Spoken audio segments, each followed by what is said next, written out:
உணவால் இணையும் உள்ளங்களுக்கு வணக்கம். இந்த வீடியோவில் ரசப்பொடி எப்படி செய்யலான்னு பார்க்க போகிறோம். இது செய்கிறதுக்கு என்னென்ன தேவைன்னு பார்த்துடலாம். 12 காஞ்ச மிளகா, அரை கப் தனியா, அரை கப் துவரம்பருப்பு, 1/4 கப் மிளகு, 1/4 கப் சீரகம், 2 கொத்து கருவேப்பிலை. ஸ்டவ் மீடியம் ஃப்ளேமில் வச்சுட்டு முதல்ல தனியா போட்டுக்கிறேங்க.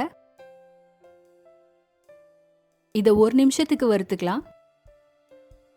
வறுத்தாச்சுங்க. இப்போ ஈரம் இல்லாத தட்டில் எடுத்து வச்சுக்கலாம். அடுத்து துவரம்பருப்பு போட்டுக்கிறேன். இதையும் 1 நிமிஷத்துக்கு வறுத்தா போதுங்க.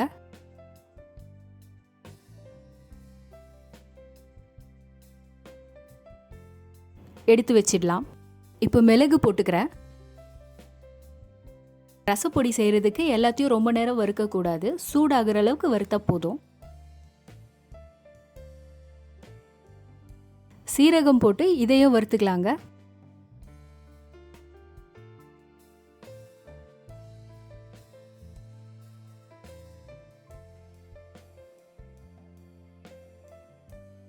காஞ்ச மிளகாவும் வறுத்துக்கிறேன்.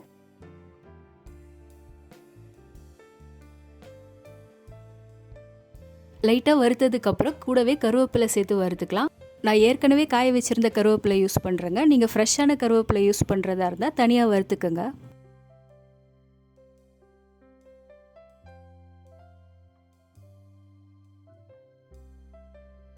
இப்போ வறுத்த எல்லாத்தையும் சூடாறினதுக்கு அப்புறம் மிக்சி ஜாரில் போட்டு இந்த மாதிரி கொரன்னு அரைச்சிடலாம்.